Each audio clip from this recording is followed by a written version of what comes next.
Hello! We are the Post-Pandemic Performance Project, and this is a podcast about Apparitions Anonymous. I am T.L.Williams. I'm James Ferriman. And keep listening, because we're going to be talking about all things from the show. However, if you haven't seen the show yet, beware, there are spoilers. You've been warned. You've been warned, now behave. Yeah!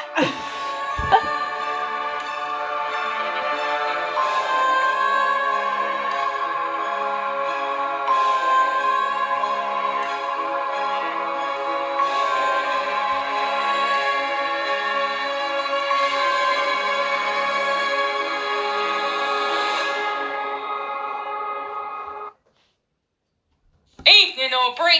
The usual. Oh, Herbert, you made me jump.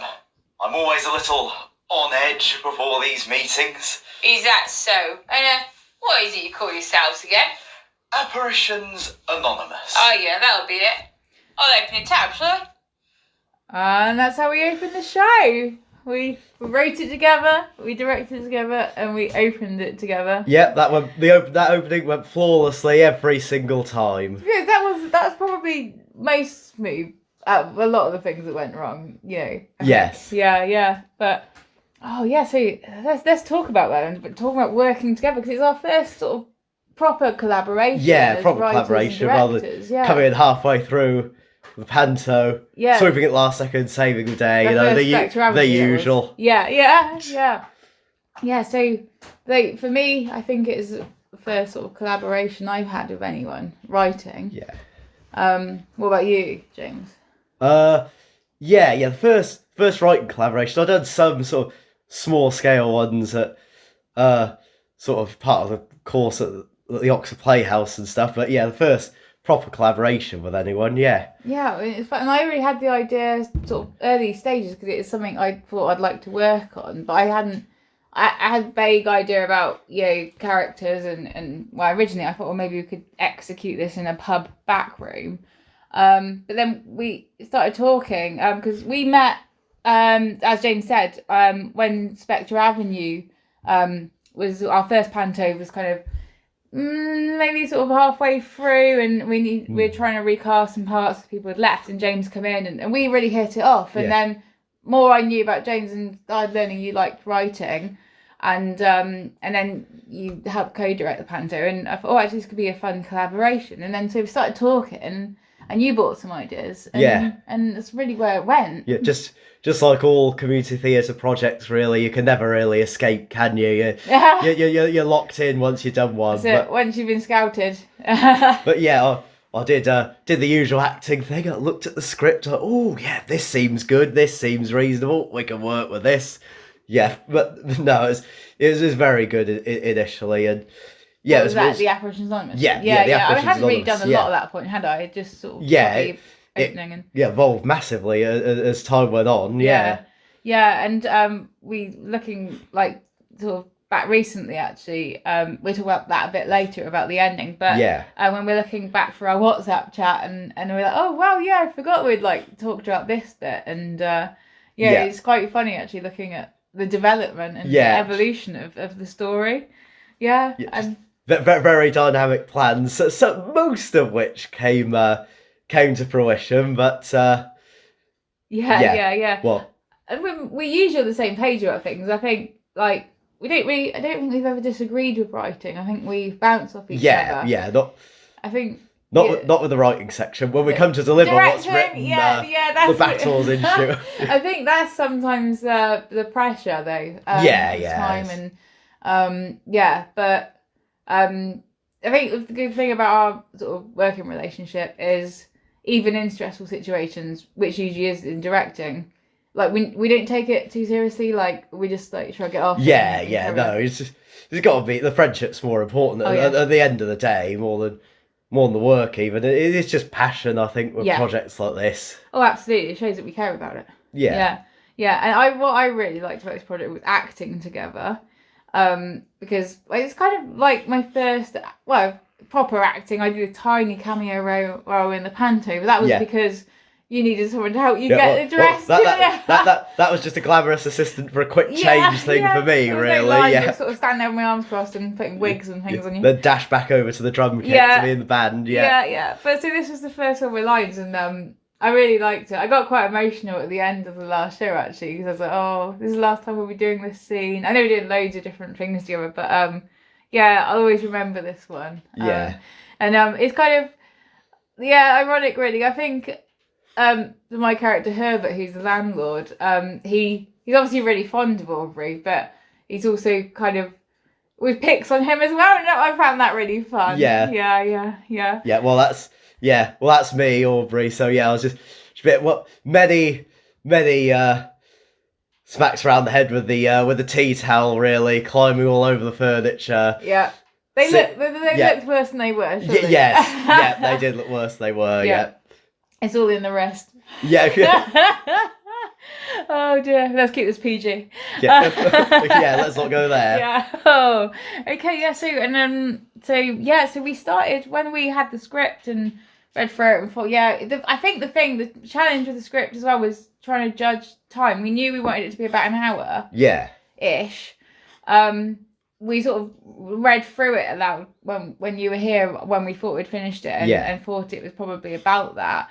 And then I think the next stage, like I wasn't worried but was thinking, oh, this could be challenging, was the rehearsals, because with the post-pandemic performance project we try and keep the costs low and use resources available, so to keep like money low, because we do fund it ourselves, or people offer contributions in the company to like help with rehearsal space, but we tried to use space available to us that was free, so we did it at my house for the most part. And we had the main cast over, did a read through first, didn't we? Talked about movement, which is normally what we start with, and then what next? Was it next time we sort of started trying to act it? We just kind of acted it all the way through initially, and then broke it down a bit later. I think we were making focusing notes on some scenes. And then we did the same with the supporting cast, although they didn't have lines, so I thought maybe that'd be more difficult for them, because essentially just miming quite a long piece, but they did remarkably well.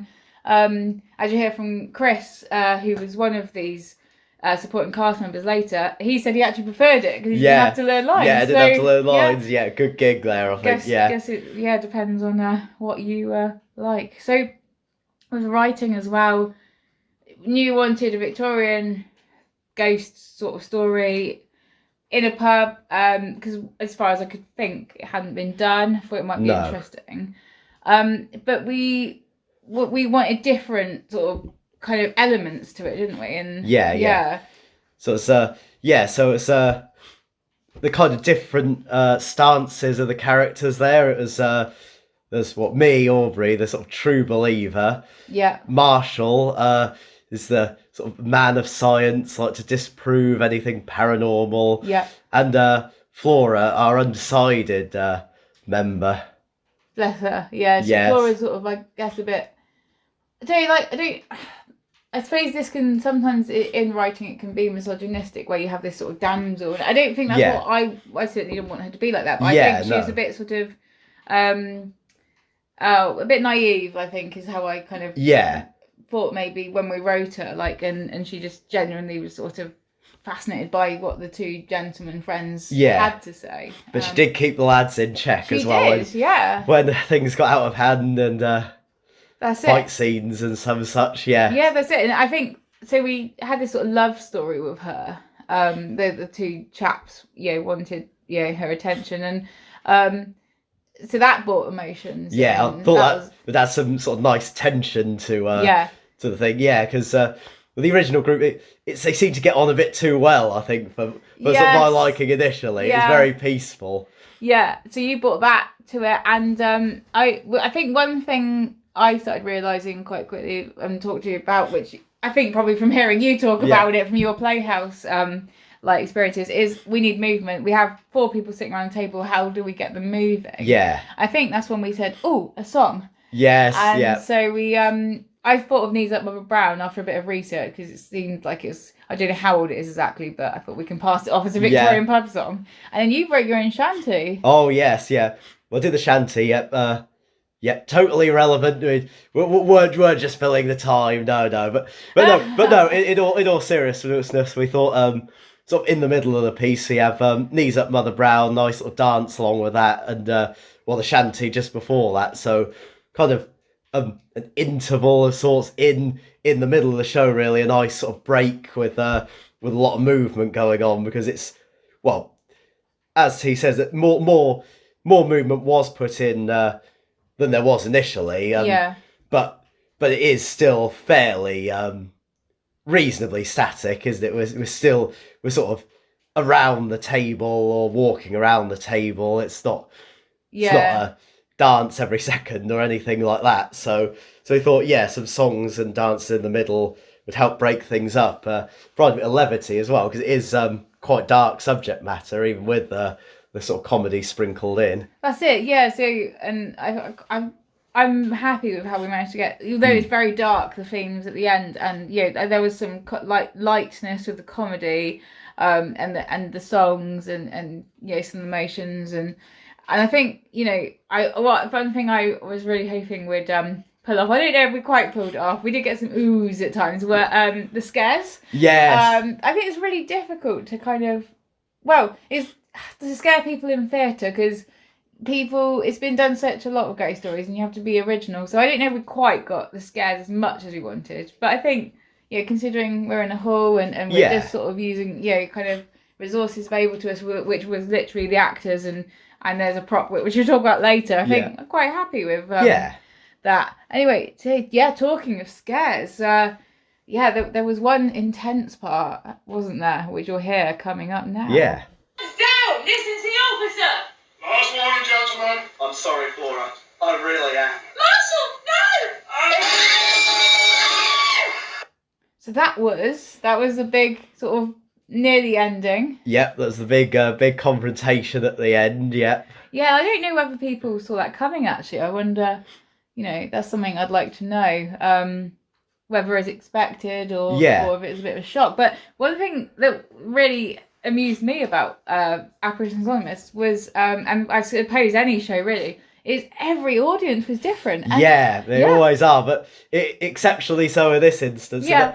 Our first audience, our Friday audience, seemed to find the sort of more intense second half quite comical at times. It turned into a bit of a sitcom with oohs and ahs when the big reveals are done, and even laughter when there's violent shooting at the end, which took us all by surprise, I think. But we took the ball and ran with it, I think. And, did, yeah. But essentially they enjoyed it. That's fine. But we decided for the film version, which we'll talk about that a bit later on, is that we'd go for the one where they didn't laugh. I think that was the intention. It was very solemn and dark. Yeah, just takes you out of the moment a little bit when you're discussing who's murdered who and there's hysterical laughter in the background. All right, yeah. Yeah. Yeah. Oh, so doing the sound effects for us very brilliantly, who we've already mentioned earlier on actually, was Chris Tinkham, and he he was sort of doing, so we had sound on the gunshots, there was thunder, as a reprise. So Zoe, who's in the supporting cast, did Knees Up Mother Brown on the piano live, but Chris did a reprise of it, which Zoe pre-recorded. There's lots of little bits and bobs actually that so he was managing that very well. So actually we got Chris on the line, so let's hear from Chris now. Chris, hi, how are you? I'm fine, thank you. How's you? Yeah, good, thanks. Yeah. So thanks for joining us on the podcast today. So first of all, we'd ask you a few questions about Apparitions Anonymous. Yeah, no problem at all. Yeah, so we've got James here and Hello. Yeah. Hello. Great. So James, do you want to start? Yep. So we just wondered, how did you find doing sound and acting in this production? Not too bad at all, because I had such a small part, and I was on and off for bits, and there was no sound needed when I was on stage. Yeah, that's true. Yeah. Bit tricky, yeah. it just kept me busy when I was off stage. That is true. There was one bit that wasn't there where it was a bit tight for time. You had to like run. Oh yeah, I had to come off the stage and run around the outside and come back in order to press the button. Yes. But you did well. You did well. That was really good. Yeah. So how did you negotiate like the challenges of acting without lines? Because obviously your part was so important. But in some ways maybe arguably harder to sort of be on stage. Just sort of miming, really. So how did you cope with that? Much easier than trying to remember lines. Really? Oh yes. Yeah. I can stand there and I can ad lib for England, but yeah, to remember lines is so difficult for me. Gosh, yeah. Okay, so we did give you an easier part then, after all. Definitely, yes. Yeah. So you've been acting for quite a long time. So we'll go a bit broader with the next question. So how did you originally get into acting? Well, being in drama in school, in the choir in school, and then when I left, I joined a few choirs and things, and from that, so I said, there's a pantomime on, they're looking for parts. And so I joined my local amateur dramatics group. Oh, wow. I was there for about 30 years. Oh, my gosh. Wow. And what did you play in that one? Or, like, first role? Oh, the first role, I was a police sergeant. Yeah. Oh, wow. Well, you've been a policeman in this one. Yeah. Oh, wow. Oh, brilliant. And I had one line, and I panicked all the way through just with this one line. Yeah. What was the line, Chris? Can you remember? The cars are waiting outside, sir. Oh, brilliant. Oh, brilliant. Can you remember your policeman line from Apparitions Anonymous? Can you? Has it gone out? Yeah. Put the guns down, lads. That's it. Yeah. Quite different. So, but you were talking about pantomime a minute ago, and you kindly agreed to a big step up in our next production, and you'll be playing the Panto Dame in the Jester Trial. So, how do you feel about that? Panicked? Don't say that. Don't panic. I will absolutely love it. Yeah. It's going to be a lot of hard work to get to that point where I can actually relax and enjoy it. Yeah, that's it. I think the nice thing about doing community productions as well is we'd like it to be fun, so we get everyone to try their best, but at the end of the day, that's all that matters, and as long as everyone has fun, the audience enjoys it then, and that's it. So don't worry, there's no pressure. Yeah, but there's the pressure from myself, which is totally different. Oh, well, fair enough. I guess I can't completely take that away, but we'll try. As long as you enjoy it, though. Yeah, you're going to be fab. We can't wait because you'll be doing Purple Rain, and yeah. Oh, I'm so looking forward to that. Save the day again here with this panto. Yeah. That's it. So, hold on, Chris. I can't read my own notes for the last question. What was that? So experience, time on. So what will you take away from working? Oh, what will you take away from your time working on AA, Chris? Apparitions Anonymous. What will I take away from it?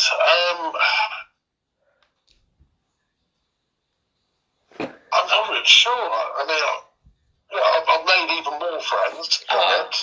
Because we've had new characters coming in. Yeah. That really is the best thing to take away, I think, from any project like this. It really is.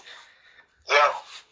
And the same with going on to the Panto. We've got new people coming in as well. Yeah. And it's just lovely to see it growing. Definitely, that is nice. Yeah, it's sort of people sort of come and go, and then we have stalwarts, like yourself, and it's lovely. We've got a bit of a sort of family of within our group, really, haven't we? It's very supportive. Yes. Just ever so slightly bigger than originally planned. Yeah, that's it. Yeah. Oh, brilliant. Well, thanks so much. We won't keep you any longer, Chris, but thanks so much for your time, and we're looking forward to. We'll see you at rehearsals soon.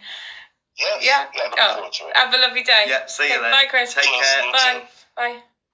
Oh, he's lovely. He's so helpful. He's just a man of many talents. Yeah, saved us on more than one occasion, really, whether that be stepping in as a secondary panto dame, providing mics for the panto, so that was the first the one, songs wasn't can actually be heard. Yeah. So he saved us the first time, and then he saved us again, and executed the sound and supporting cast role brilliantly. The thing actually with supporting cast is they added so much to this. So although they didn't have the lines, there was, I feel that they're just as good as the main cast, because they're making it look like a real pub. And so we had Anna Wright, Zoe Williams, Chris Tinkham, and Ian Wilkinson.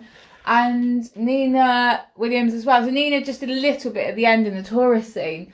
But in the Victorian section, we had first of all, Chris was there with the paper on his own, and it's just things like he would have his beer and he'd wipe his beard, and it just looks so real, even though there was no beer in the tank. And be reacting to what the principal cast are doing as well. And watching the video back, I think the principal cast all got a bit of a shock, because we were just sat around the table, and that was very boring, to be honest, compared to all the movement the supporting cast are doing. We would get on and start doing some movement as well. It looked very strange. Yeah, because we recorded all our rehearsals. Yeah. So that's what you were referring to, wasn't it? When we were watching it back, and oh gosh, we're so static. And then so later on, Zoe and Anna came on and were doing this. They had this whole narrative.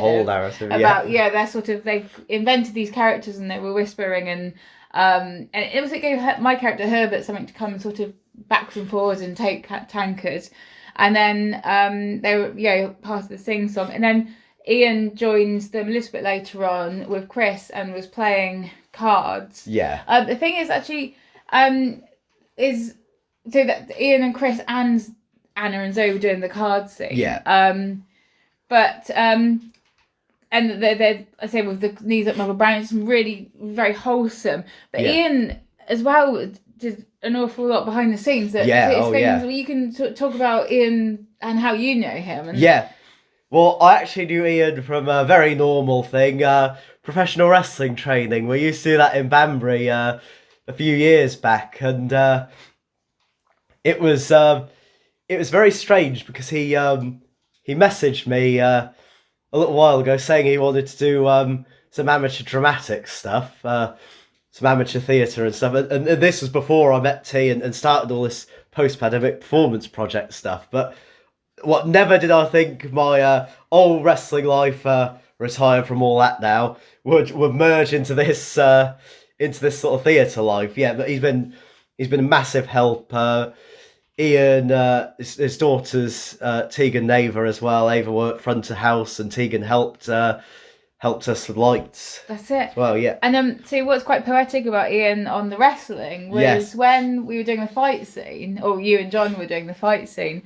Ian was backstage, because when I was waiting to go on, I felt something tickle my leg. What is that? I looked down and Ian's on the floor. I'm like, what's happening? And I realised because Ian kindly said he'd do the smack sound effect, so it sounded like you were punching each other. Yes. But of course he had to, because the backdrop for the sort of the wings was, Ian's quite tall, and he had to duck down, so he was crawling on the floor and looking around the corner to do the smacks in time. And it's great, so you just don't realise how much is going on behind the scenes when you're in the audience. Those slap sound effects were spot on every time, no matter how John or I did the fight scene.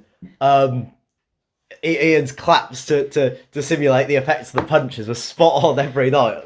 Absolutely, miracle. Absolutely, and also Ian very knowledgeable with and helped with the arts stuff. So did Tegan, and we'll talk about the art team later more. And everyone, so we have different people from different backgrounds in drama. As Ian's done wrestling. Yeah. Chris is, as you were saying, has done a lot before. Yeah. Anna, you knew from the Playhouse. She helped us a bit with understudying in rehearsals in Spectre Avenue. Yeah, for the original Panto. Fantastic actress, and that we hope we'll be able to offer her like a larger sort of speaking role. Yeah, the future project. Yeah. Yeah. So under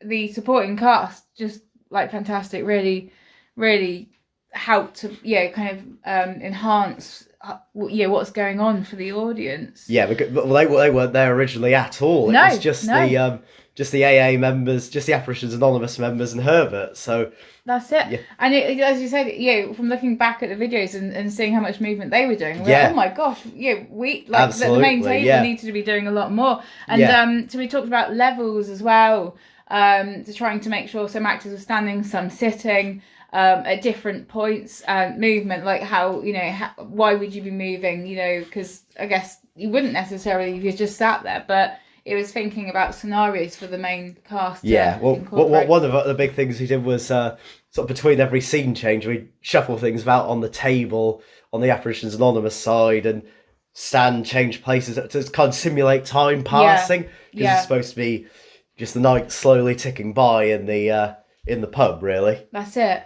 And then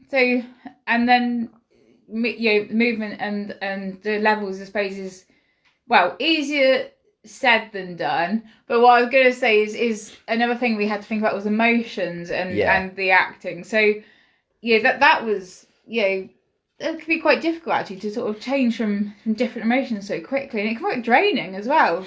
There's there's sort of tense moments with where you and John, so it's Aubrey and Marshall were at each other, but there's also the romance with Claire, who played Flora wonderfully. Yeah, well, it was very against type, really. All of the acting we had to do for this Apparitions Anonymous show, to be honest, because John, who plays Marshall, he's usually the panto dame. Yeah, he's only ever played a sort of very small non-dame role one time, so the principal cast really that was a police is a recurring theme with people in the post-pandemic performance project. Start off as police officers, acting police officers, but so it's John's sort of first serious part, and he and I were actually love interests in the original panto Spectre Avenue, and this time we were in love triangle with Flora, so peaks and valleys, a bit of a difference, and we had to do a fight scene over Flora, and that took a few goes, we'll say that much, to not burst out laughing. That's it. Yeah, but the got there in the end. Tensions are great, even when it wasn't the love triangles as we're here now. That's right. So listen to this clip. Those devices are awfully expensive, are they not? And one would have to capture an image at just the right moment. Although none of us have ever actually seen a ghost before. Well, I have. In fact, been working on a more cheaper, accessible camera. I hope to see you earlier in person, Marshall, to have it patterned. Well, perhaps this is where I know you from. It's hard to say. We have so many through the door. Yes, our clerk is normally the face of the building, and I rarely get to see clients in the first instance. Absolutely. Anyway, you must have heard of seances. Look, if my vision comes to pass, you already have your setup laid out for you. You can catch these ghosts with photographic proof. It'll work, surely. Well, I'd be happy to help you with your submission of this pattern figures, but that is if one hasn't been put in already, of course. But there have been a few ideas or advancements in this area of technology recently. However, despite your kind intent, I fear this is setting us up for failure. After all, you cannot catch what does not exist. God, nonsense, Marshall, I won't hear of it. Gentlemen, you forget yourselves, please. A little civility. So there we have John Flynn as Marshall. You heard Claire Patton as Flora and Buster van der Heest as Phineas at the beginning there. But so it's quite dynamic between the characters. Yeah, absolutely. Well, the different viewpoints is tension enough, really. Well, like we said, the love triangle there as well. It just sort of builds and builds throughout the show, really, and there's obviously some history with the characters because, they've been having these weekly meetings sort of a while before this show, really. Marshall and Aubrey are and Flora sort of friends outside of the Apparitions Anonymous meetings. So I thought that was very well built in. This was sort of before I officially joined this project.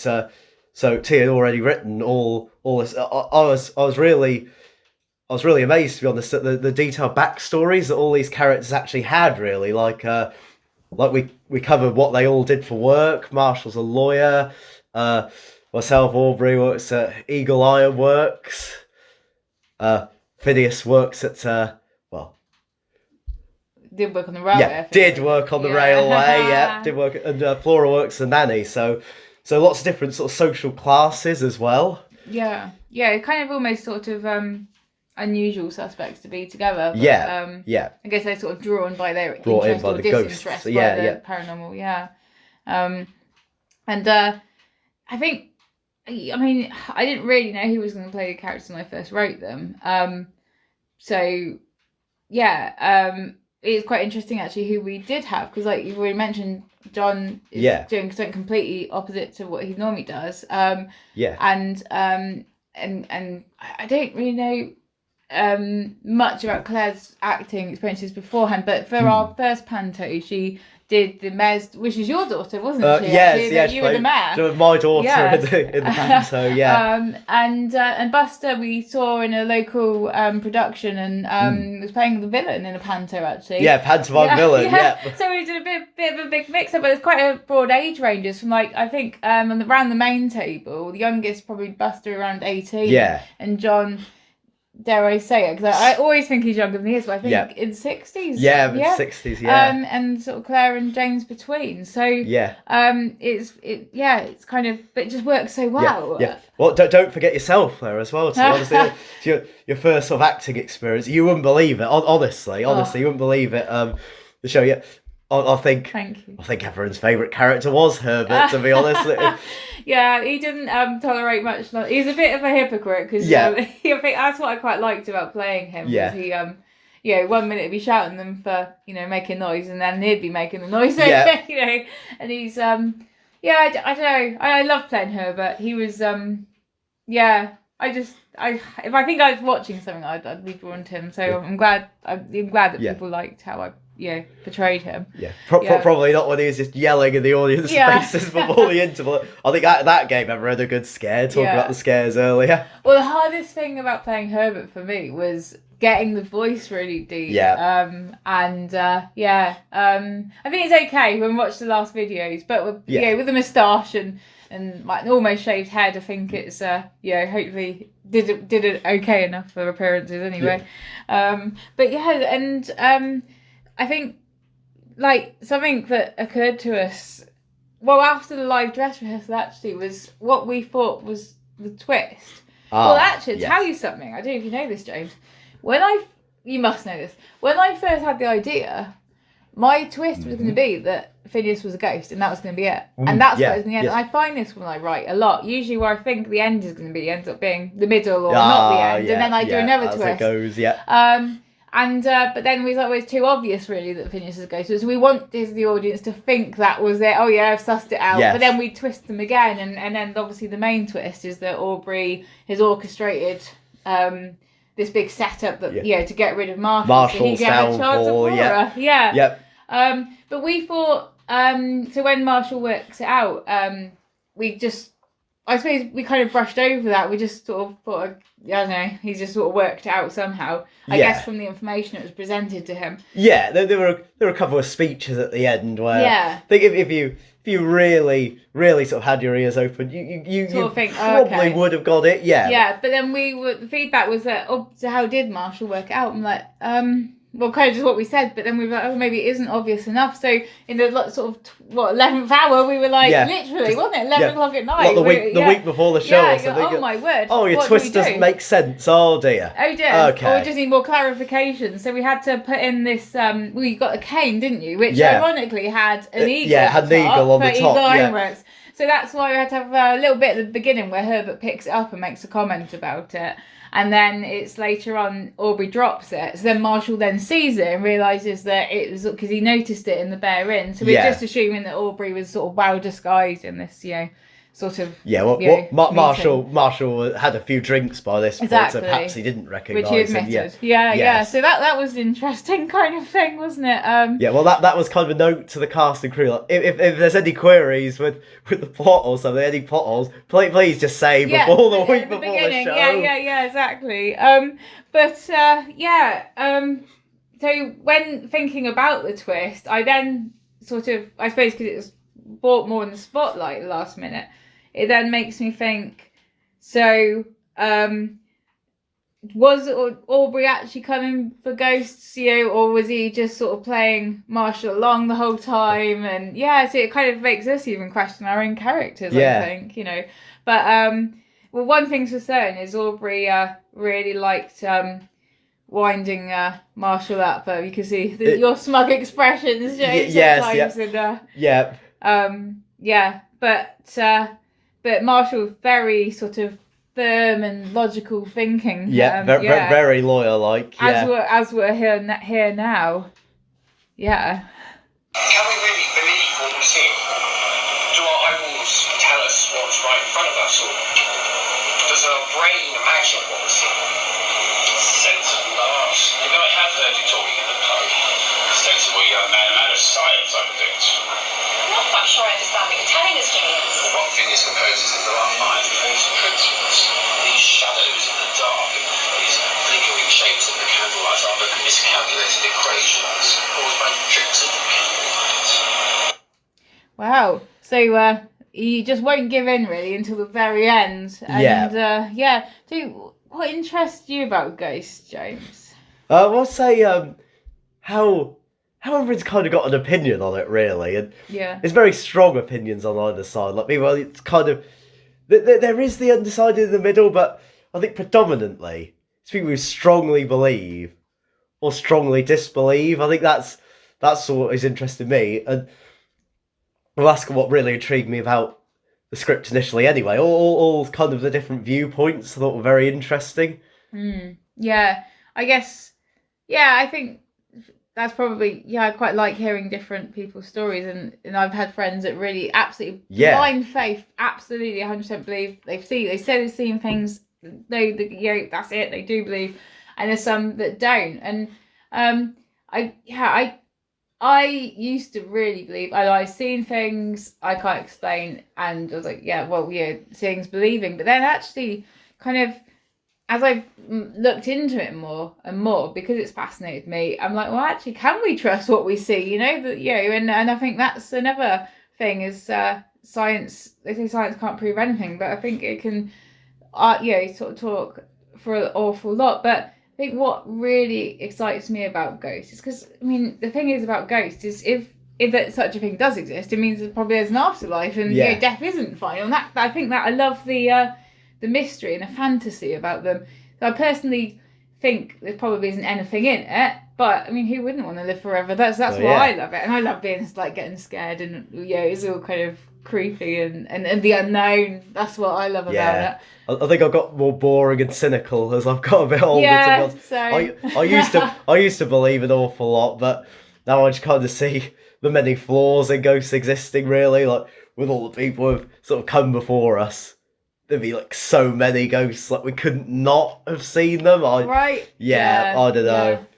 That's it. Yeah, that's not saying I agree with Marshall's viewpoint. That sounds dangerously close to sounding reasonable, Marshall. But so going back to the show, we've sort of brushed on before, but we had a huge crew helping, on the day and before that, and so not just for the actual sort of running of the performance, but from art team. So you had so Steph Alexander, she's fantastically arty. She helped us make this huge backdrop to make it look like a pub. Patience of a saint, honestly. Work out in the boiling hot sun all in the day back garden, to get it done. It had this sheet stretched, like 3 double bed sheets, so open, and then stretched across the garden, and she had like paper templates of stencils, and trying to get they kept falling apart with a sponge, and just pressed on and did it, and it looks fantastic, doesn't it? It really, like, looking back at some of the videos from rehearsals to when we got the backdrop up, it's amazing. It blew me away. The set honestly added so much character to the piece, really, and all for pennies, basically, wasn't it? The script, the set. Well, just got some double bed sheets saw them in the charity shop. And so again, giving back to charity for that, which was lovely. And then we did things so like Claire was also great. She's very arty, and she did some printing for us, and we had like a newspaper. So we just got a normal newspaper, and then she printed some great big like newspaper cover like designed on the computer. And then she also did Queen Victoria and Herbert's portraits and the frames. Then Anna did some flower pressing. And Tegan came up with some really great ideas, and she did like the toilet sign, and then I think Steph did like the fireplace.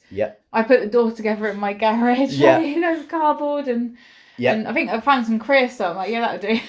Well, that was from Ian as well. That was another Ian contribution. He's all the cardboard. Fantastically resourceful. Said, we need some cardboard. We certainly got a lot of cardboard. Like a lorry load of cardboard. Is fantastic. Everyone involved, contribute something in some way, and we're so grateful.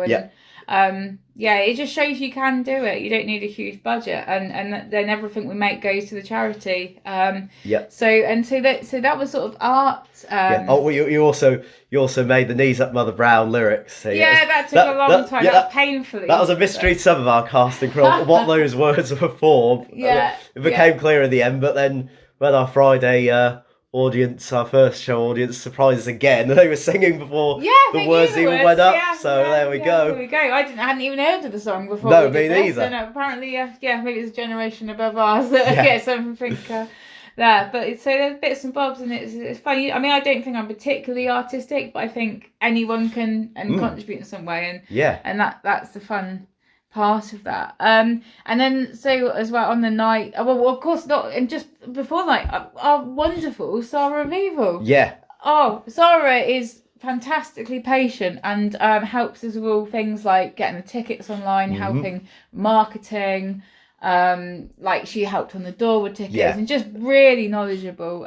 She does local organisations of like sort of local events, and we're really, really fortunate to have her help as well.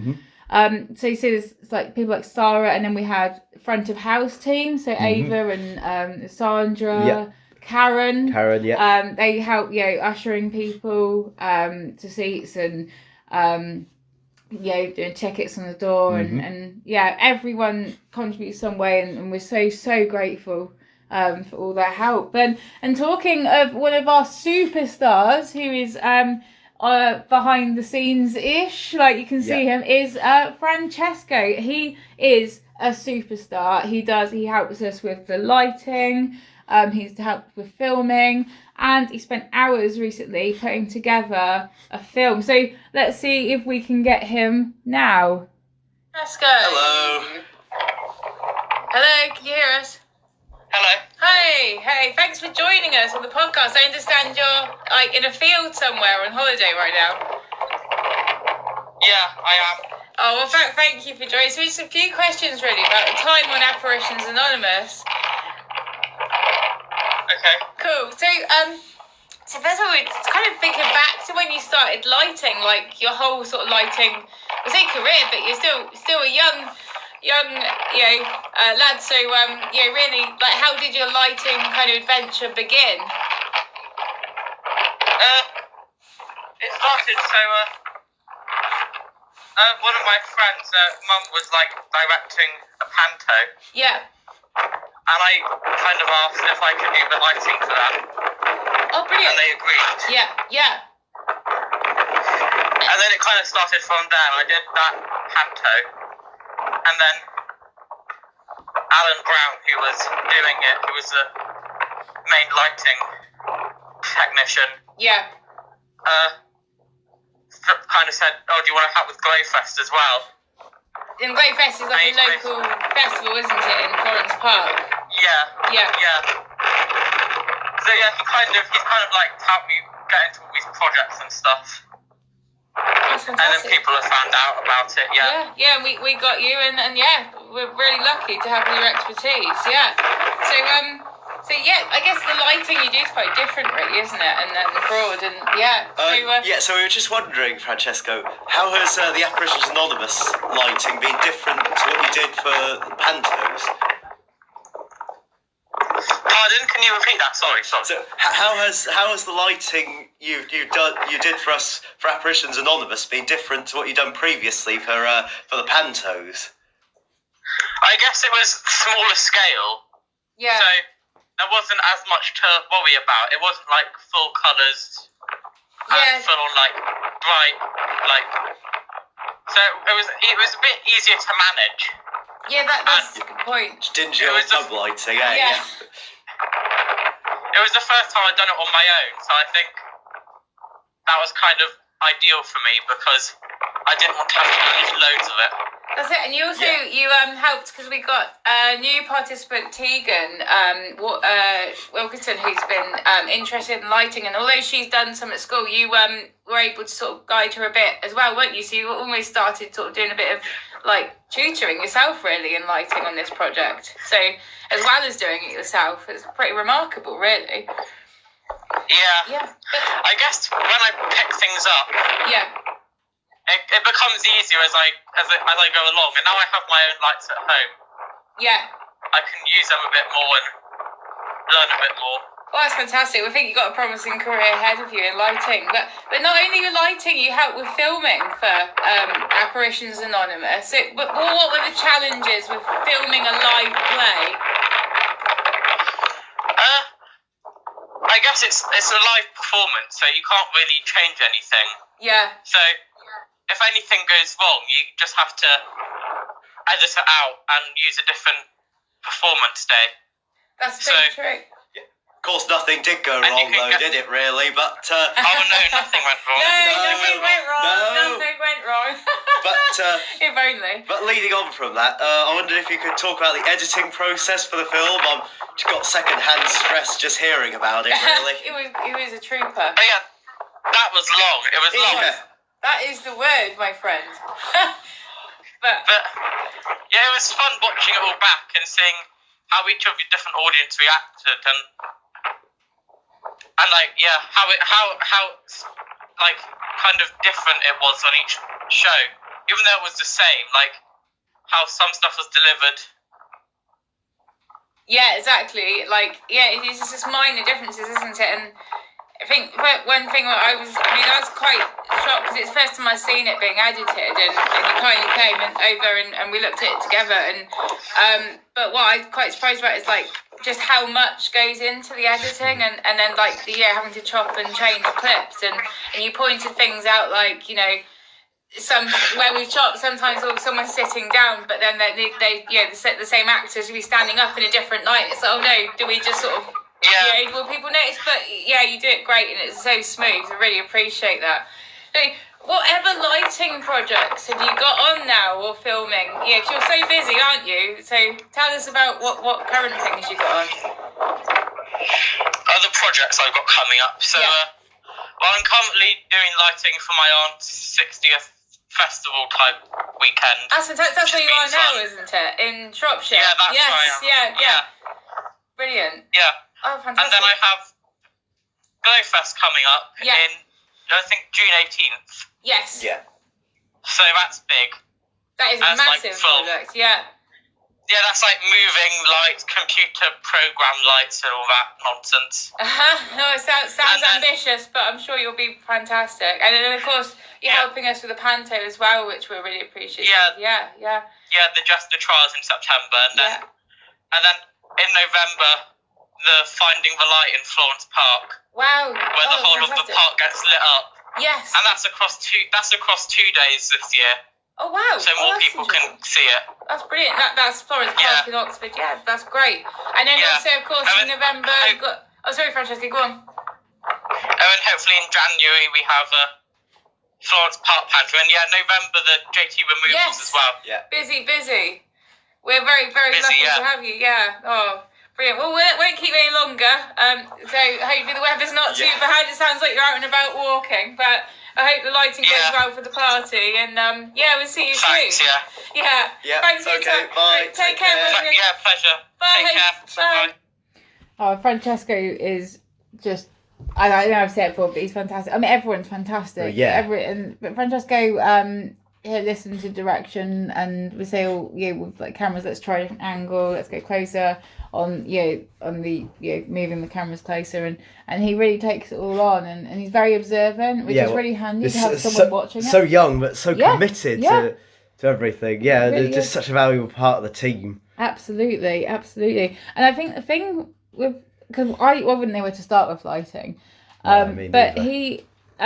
We say, because when we're writing the script, we're like, okay, we kind of know what we want it to look like. Yeah. So we write the lighting directions, and then we're like, okay, so this is what we want. Can you do it? And then he does, like, it's things like when we had the toast, to Phineas, we had the light flickering, and as we talk about in a little while, there's a prop that we wanted a little bit of light kind of slowly coming up on. Yeah. And Francesca has some great ideas as well. And I mean, even going back to the Panto last year, we needed it to look like it was in the tunnel. So okay, we'll do blue lighting, and it's great. He's got a really good eye for it. It's always better than expected, to be honest, isn't it? When he gets his hands on it. Absolutely. And also a shout out to Tegan as well, who did the Saturday show for us. This time, as Francesco had another commitment. So it's great, so many, another young person is, wants to get involved and did an excellent job. Yeah. So, and also sort of in a different way, lighting is sort of kind of one of the main features of the show, really. Yeah. With the candle. Yeah, we had this sort of electronic candle, sort of remote operated. My initial thought when I first saw this, oh God, this is never going to go right in the show, but by some miracle, it always did. It was always on when it needed to be, switched off when it needed to. But Buster was like a wizard with the remote control. He could do it from quite a good range. The range he found with that remote. Yeah. I'd be pressing the button for 6 times in a row and it would not go. But Buster just press it to go on or off. It's like, he was the remote control candle wizard. Yes. And he didn't even know he had it in his hand sometimes because it was on stage. Yeah. And he was very efficient with that, which is quite an important part of the show. And there's one bit actually where it was very important that the candlelight was done, and that was Bethany. Yeah. Oh, that was the scare we've been talking about. So this is the one we really wanted to work, was this talk of this doll, sort of throughout the show, and we thought, last scare at the end, let's have it reappear. So you never see it, and then she's on the stage. Yeah. And so we got Buster to, as the lights went down, and then Buster put the candle back on. He extinguished the candle, as the story goes, and then popped it back on with Bethany in front of it. Yeah. So let's hear about Bethany. Feels like a lifetime ago. But my sister, she had this doll who was her best companion. Whenever she got into mischief, say something accidentally broke, she'd always blame it on the doll. I mean, no one believed her. It was textbook behaviour, a childhood friend, a scapegoat. I didn't much care for the doll. There was something unnerving about it. Its icy stare, perchance. Yeah, it's icy stare indeed. Yeah. It did. Why doll? Why did we use a doll? Yeah, what I think we were kind of what scared us, really. Yes. What I personally believe everyone's scared of dolls, but some people actually collect these and have them on display around the house, which is fine, but it's not for me. It's just, well, I know this is sort of very securely locked in your garage, wasn't it, T? Really, like very secure. Yeah. Yeah, but no, it was terrifying. And I think we hoped other people would find it terrifying, and that's why we used it. And we don't really know. Maybe that's a spin-off. Yeah. Definitely, why was Beth? Was she possessed or what? We don't know. But anyway, she was a bit of a feature in the show. So that was Apparitions Anonymous, really. Yep. So we've got the film coming out, which Francesco has edited together for us. That will be live streamed. So do watch that. And all profits made from sort of tickets to that stream will, as did the play, profit Cruise Bereavement Support, which is a charity very close to my heart. And we've got lots of projects. We always do it for charity. And so the next project we mentioned is the Jester Trials Panto. Mm-hmm. Yep. And, Next week Panto, yeah. That's for Helen and Douglas House. Yep. And then we've got an anthology series. Yep, an anthology series called JT Removals. Yep. So it's short. An anthology series of short plays, around 40 minutes each one. And the JTR Removal Company, that will always be mentioned in each instalment. Yeah. But sometimes in a way just as minor as a poster in the background or just mentioned by one of the characters. It's all different stories. It could be right in their depot as we'll see in November. That's it. Yeah. Yep. Yeah. So it's and that what I quite like about that is it's going to give us the sort of freedom to do lots of little stories, but have this little link. So do watch out for those, and you can keep up to date by following us on our social medias, Post Pandemic Performance Project, Facebook, Instagram, Twitter, YouTube, and then on our website, which is www.postpandemicperformanceproject.wordpress.com. Well, thank you so much for listening to this podcast, and I hope to see you at one of the shows in the future, or in them, of course, yeah. So I've been T.L.Williams. I've been James Ferriman. And we're the Post Pandemic Performance Project.